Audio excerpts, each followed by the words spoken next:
Welcome back to the morning show here on Arise News.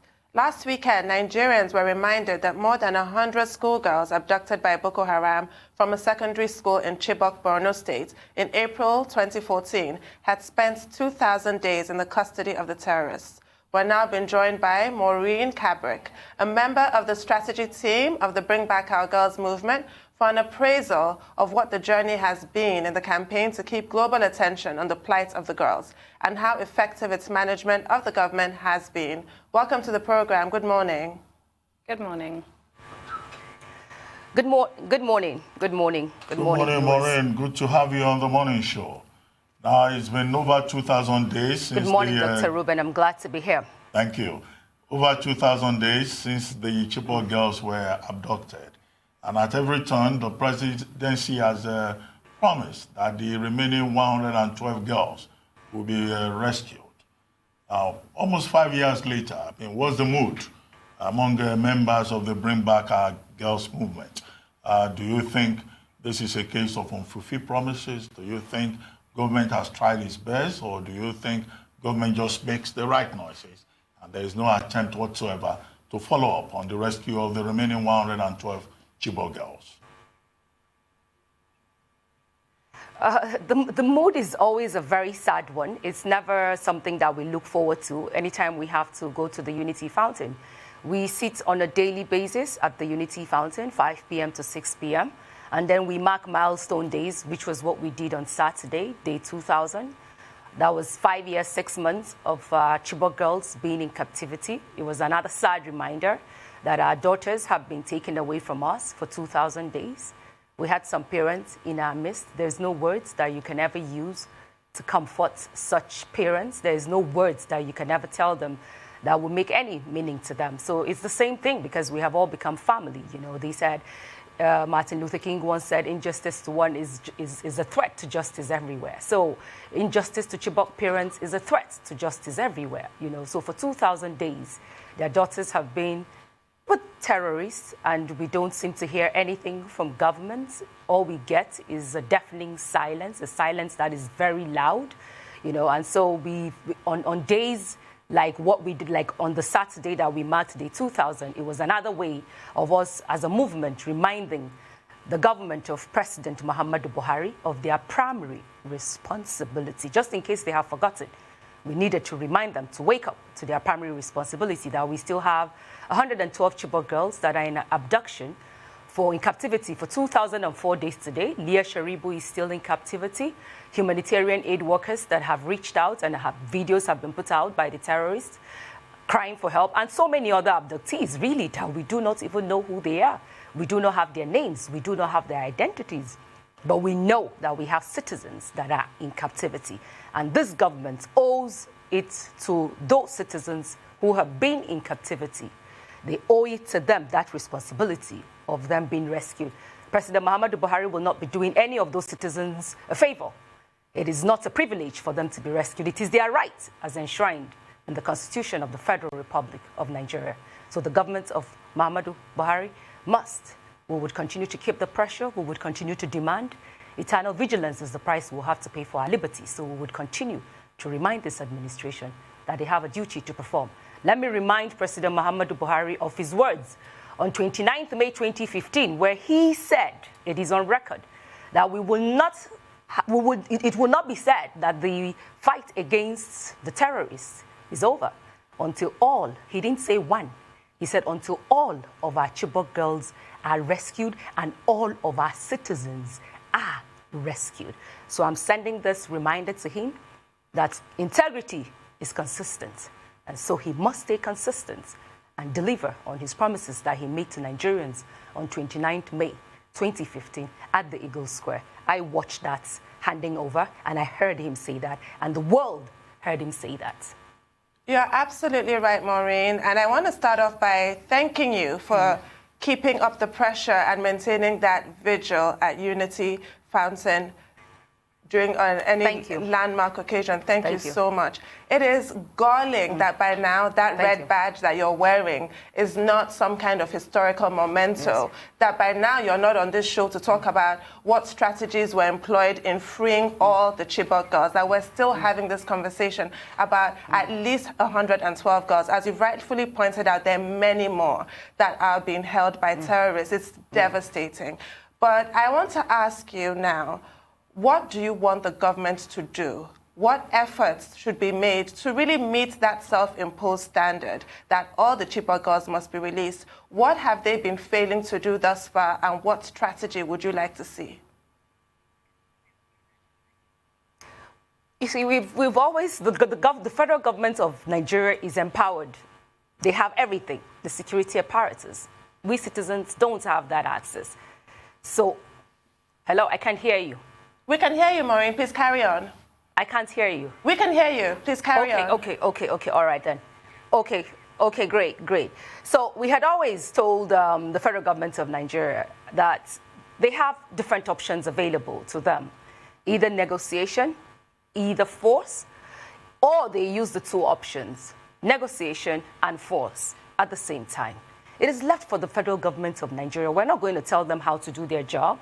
We as citizens, our job is to put the pressure on the government to ensure that they deliver. We know that they have what it takes to bring back every abducted citizen.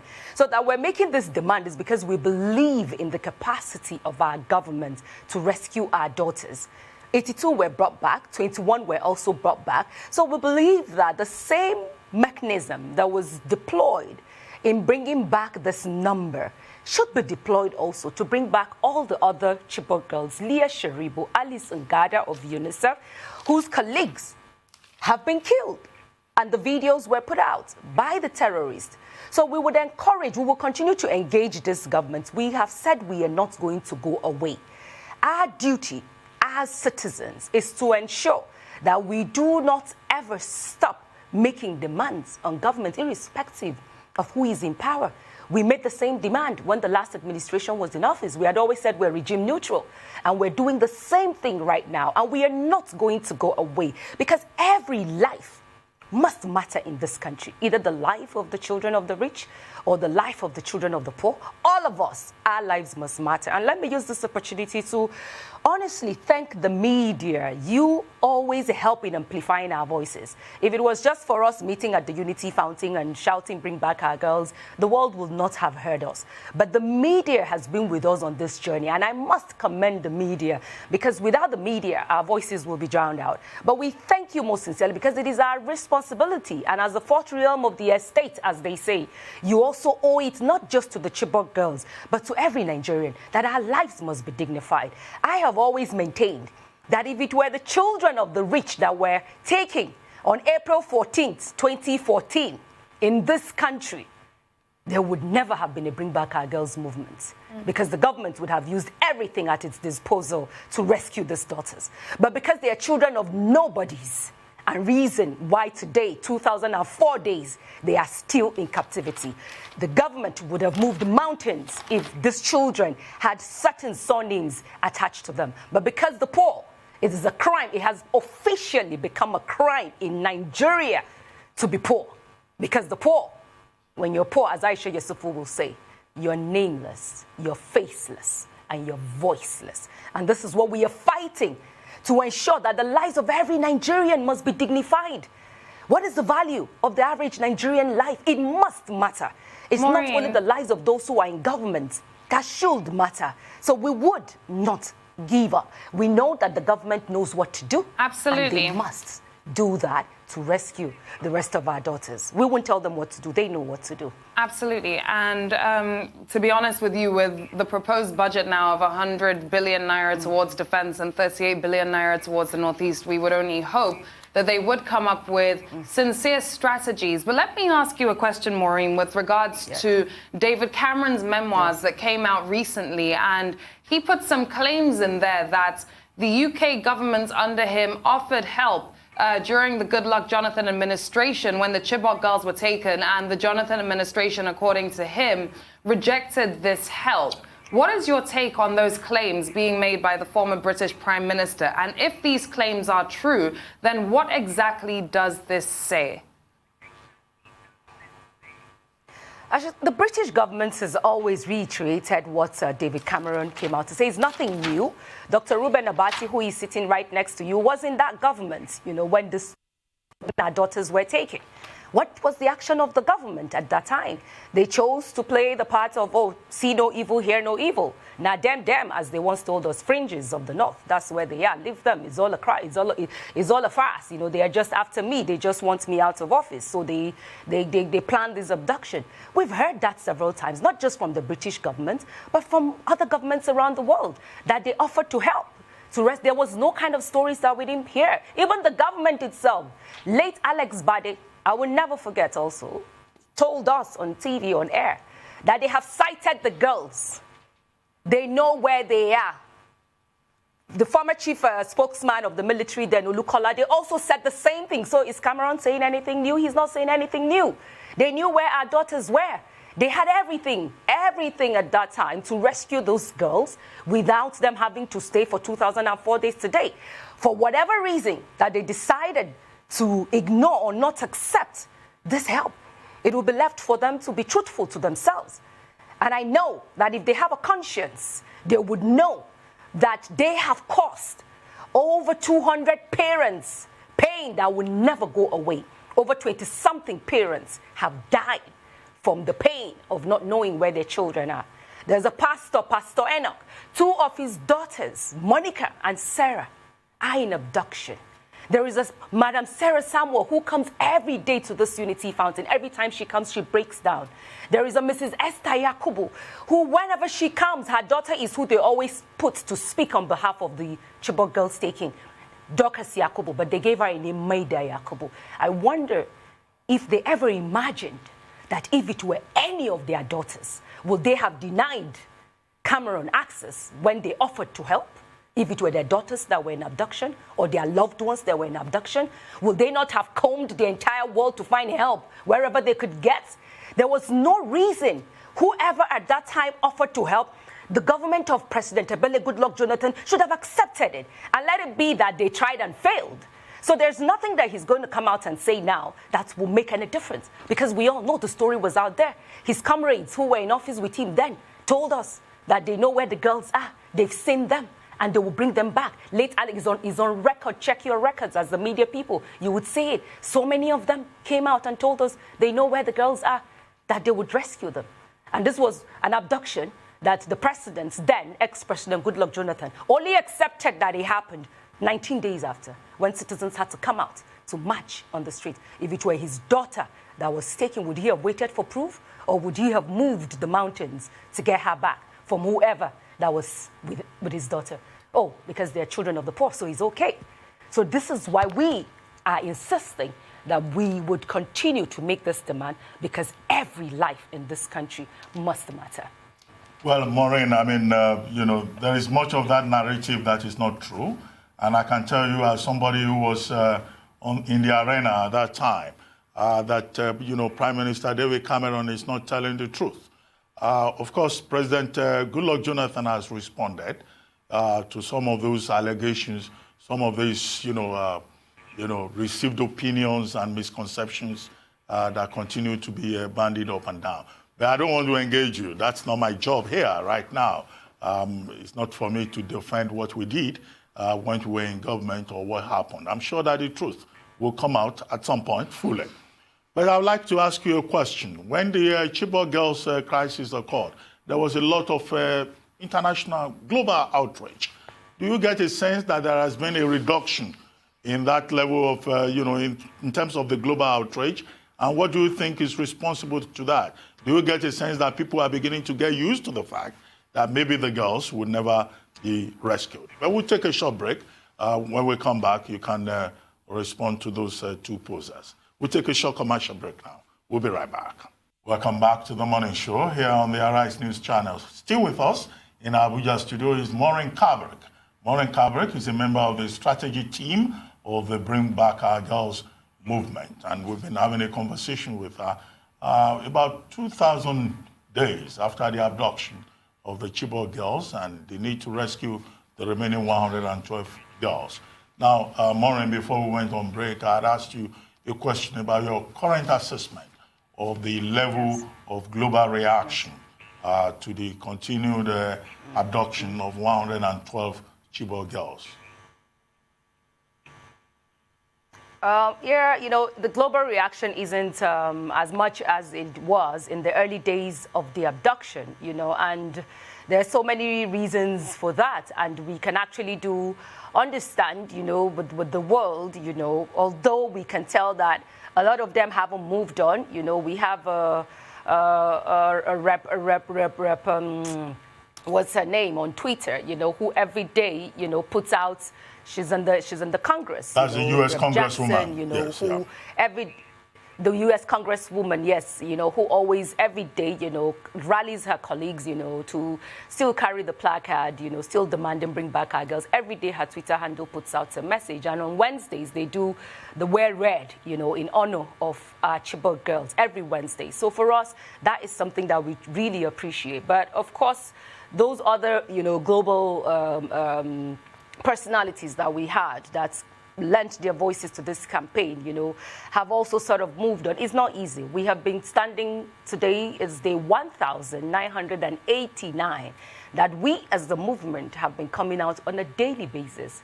Some have died, some of our members have died, some have fallen ill and can no longer even come out on a daily basis. Some have moved on. And honestly, it is okay. It is not easy. This is something that we have never, ever dealt with. When I came out on May 7th, I wasn't in the country. April 30th, when the first march happened, I was in London. My sister was graduating, and I was there with her. I came back to Nigeria, and I joined the movement May 7th, 2014. And I haven't looked back since then, because we made a commitment that we're not going to stop. We have a chance where we say, when will we stop? And then we answer, not until our girls are back and alive, not without our daughters. The Chibok parents on April 30th, when they came to Abuja, they knelt down, I learned, and begged the movement not to go away. Thank you for that. Thank you for that commitment, Maureen. Without you people, we won't have a voice. Absolutely. Thank you. Thank you. And that's why, for some of us, we're still there. We haven't been able to go away, but it's understandable that clout that we had before, that, the attention we had before has waned. It's normal. It is normal. It's normal to lose momentum, but I want to highlight the fact that 103 girls were rescued, and I gather that of that number, 90 have gone back to school. And I think it's really important to highlight the strength and resilience of these girls who were kidnapped for going to school. That's really the only crime they committed. In spite of the threats that had been issued, they continued to go to school. After that ordeal, they continued to go to school. Let's talk about the kind of courage that these girls and their parents have displayed in an effort to sort of reignite momentum, because people tend to feel like it's a hopeless situation when the government is not moving. I mean, the girls who were rescued, there was a prisoner swap, wasn't there, with the Boko Haram captured prisoners. There's no shortage of Boko Haram prisoners. I'm sure there could be 112 that could be swapped for our girls to be released. But okay, let's leave that. Maybe the government is loath to negotiate with terrorists all of a sudden. But I want to reignite momentum by highlighting the caliber of young girls and women that are in the clutches of terrorists. This is our future. Yes. You're so right. I myself, I come from the north. I schooled in Federal Government Girls College, Onitsha. I have a voice today because I went to school, because I got an education. And our Chibok girls, just as you rightly said, their only crime is that they wanted to get an education. So they said Boko is haram, that is, education is haram, education is a sin. So now this is what they hope to achieve. The girl's child, today we already come from a place where I come from the north. We already come from a place where the girl child suffers this when it comes to education. We're lacking behind as girls. Then you now have a region that already has this statistics not in their favor. having to deal with a war that has lasted for like 10 years. Can you imagine that for 10 years right now, in a lot of all these local governments in the Northeast, children are not going to school? And permit me to say that even the school where 276 girls were abducted April 14th is yet to be rebuilt, even though there has been a funding that has been put towards that from the Safe School Initiative, if I remember very well, during of ex-Prime Minister Gordon Brown also. I learned that school, not even a block, is yet to come on that ground. What message are we then passing? I'm happy for those who have been rescued, the Chibok girls that have been rescued and are in school now, because yes, the government owes it to them. That education that they so badly wanted, they must get it. And this is why we are asking the question, what is the value that is placed on your life and my life? What is the value? What is it too small, just as you said, to exchange 112 prisoners for 112 Chibok girls? And reason why I'll keep asking the question, if it were the daughters of the president, the daughters of the Senate president, the daughters of the political class that are empowered today who were taken, what would have been considered to be too small a price to pay? Can they tell me, in all honesty, that they wouldn't have moved mountains, they wouldn't have exchanged any prisoner anywhere just to have their daughters back? It's a question that I always want them to answer honestly, but nobody has been able to give me that answer because they know the truth. And the truth is that they would have done anything, and they would exchange any prisoner, and they would pay any amount to have their daughters rescued. Absolutely. However, the truth still remains because they're children of the poor. That's why they're still there. Education is key. I'm speaking to you today because I got an education. I went to school in Onitsha, from Kaduna to Onitsha. My father used to just take me to the motor park, drop me at the park. He took me to school only once. I come from a middle-class home. He takes me to the motor park television in Kaduna. I'll never forget, I was 11 years old. He tells the driver, Ekene Dilichuku or Young Shall Grow at that time. He tells the driver, this is my daughter. She's going to Onitsha, 33 Junction in Sugbe. Please, when you get to Onitsha, put her in a cab that will take her to school. This was then, no phones, nothing. We lived on a system that was trusting. My father could trust a bus driver to take me to school and then drop me, put me in a cab that would take me to school. And the only way they will hear from me is when I write a letter to my mother, who worked in ABU Teaching Hospital, dental center, the dental section.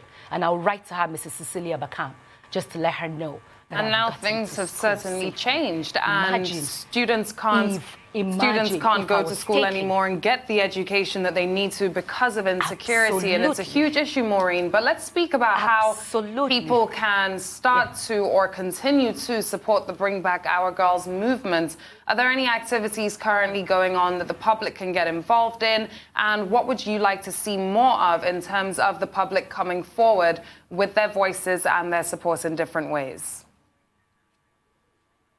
Yeah, the sit-out, because there's only the sit-out that we have that we attend every day at the Unity Fountain, 5 to 6, which, as I speak to you right now, is being fenced by a government that doesn't want to hear citizens make demands on it, by a government that wants to shut the mouths of citizens, by a government that is so scared of citizens' voices, by a government that said they got 15 million votes and they are scared of a few voices, by a government that calls itself a government of the people, yet they do not want to hear citizens' demand for accountability and good governance, and they're looking for ways to shut us down. The Unity Fountain is the only place we have. And then on milestone days that we commemorate with different events. So we appeal to Nigerians not to go away because, you see, as Aisha Yusufu has been saying, we are all victims waiting to happen. When it happened in Buniyadi, let's not forget 59 boys or 51 boys were slaughtered. We kept quiet. They went farther to Yobe again, Potiskum, we kept quiet. Then they went to Chibok, we kept quiet. Now they are everywhere. They are everywhere, either as kidnappers, either as bandits, either as all kinds of criminals that we now have. There is no safety anymore. But what do we have? We have a government today who is whining and dining with criminals in government houses. They are called, and a table, a banquet is set for bandits, for criminals, well-known criminals. They come with their guns and everything and sit down and wine and dine with governments. Meanwhile, citizens whose power is the voice that we use to speak are being chained and kept in underground cells. Well, The quickly, DSS Maureen. should be ashamed of itself. Maureen. Because one of the reasons why we haven't succeeded in this war is because the DSS that should focus in gathering intelligence that we haven't been able to infiltrate the ranks of Boko Haram as we speak today is because the DSS has left its primary responsibility to focus on citizens and social media instead of them to focus on criminals who are carrying guns. Maureen. Let me see them show their power, show their strength Maureen. by going out there to fight criminals. Let me see them go out there by fighting bandits instead of focusing on citizens. They Well, aren't Maureen, able to gather Maureen, enough it's not intelligence just- to keep us safe, yet they have what it takes Maureen, to shut us down. it's not But we will just- continue to demand as Bring Back Our Girls. We call on Nigerians. If you have a social Maureen, media if handle, I may keep just putting out the message, interrupt hashtag you Bring Back Our quickly, Girls. because we have just a few minutes to go. Yes. I mean, it's not Yes. just the responsibility of the Department No of problem. State Services. It's the responsibility of all the security agencies and also of citizens. But Absolutely. I'd like to ask you, I mean, If they the will focus U.S. on their Congresswoman that we referred to earlier, that you referred to, that's U.S. Congresswoman Frederica Yes. Wilson, representing the 24th District Wilson, yeah. of Florida, and who has remained committed to the Bring Back Our Girls campaign. But when this Bring Back Our Girls movement started, there were some very prominent, outspoken Yes. persons involved. Some of them, they've gone on to take government Absolutely. appointments. Some of them have moved on to other Absolutely. things after winning awards. Do you think that has affected the campaign significantly? Because these were the major icons of that movement. Quickly, in just less than a second, if possible. No. It hasn't. It hasn't affected the campaign because quite a number of us are still there. The only thing that they're trying to do from the outside for those who have moved on is to try and shut down the campaign, of which we're letting them know that it won't happen. If they felt that, they came there for a reason, we also came out for a reason. So we all had different motives for coming out to campaign for the Chibok girls. Just as you rightly said, Dr. Ruben, there's so many of them. I have so many pictures. We had Dr. Kayode Fayemi one time coming to celebrate his birthday at the Unity Fountain. The governor of Kaduna State has been to the Unity Fountain with his wife, former ministers of FCT, former ministers. Thank you, Name them. Maureen. The Unity Fountain used to be a rallying point for so many politicians Thank you, who today Maureen. have found themselves in office, and all of a sudden they think that they can now stifle the voices. Thank you, Maureen. Story Thank for you them. so Too bad. much. Thank you very much, Maureen. That's all we'll be able to take on this segment of the program. Thank you very much indeed.